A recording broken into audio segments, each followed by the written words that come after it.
toi, tu, vous, elle.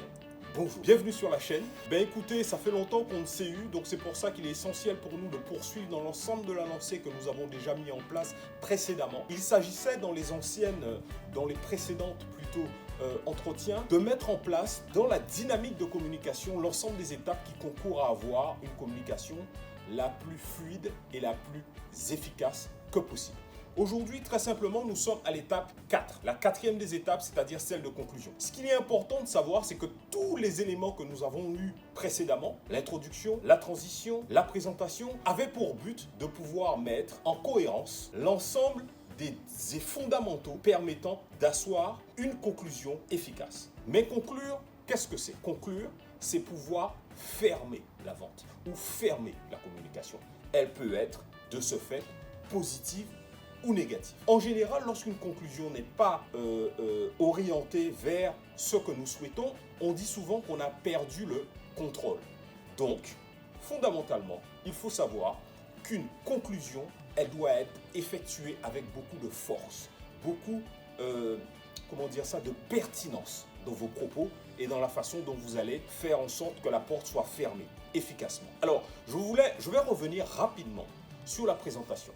La présentation, qui est l'étape avant la conclusion, est une étape qui nous a permis, dans un jeu d'objections, de pouvoir identifier les éléments fondamentaux permettant au chaland, ou en tout cas à notre interlocuteur, de pouvoir identifier ces différents problèmes et de pouvoir y répondre. Maintenant qu'on y a répondu et que notre interlocuteur abonde en notre sens, maintenant il faut qu'il passe à l'action. C'est-à-dire qu'il puisse décider fondamentalement d'adhérer fermement, soit par la signature, soit par une prise en possession de notre produit, donc passer à l'acte d'achat.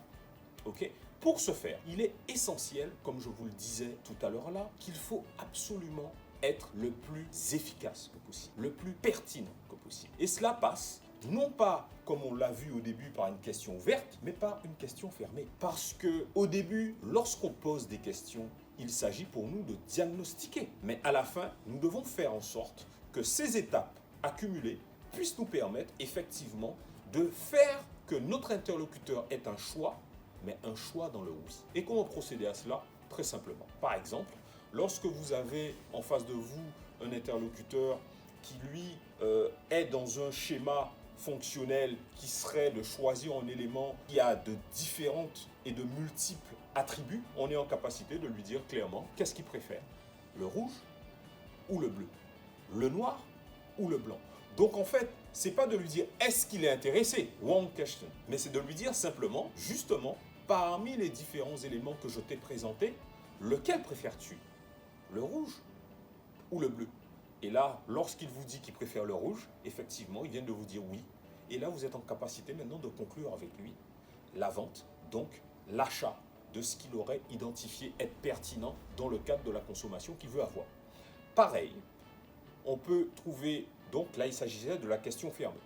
Un autre élément qu'on peut utiliser, une autre technique, qui est poser une question avec une réponse induite.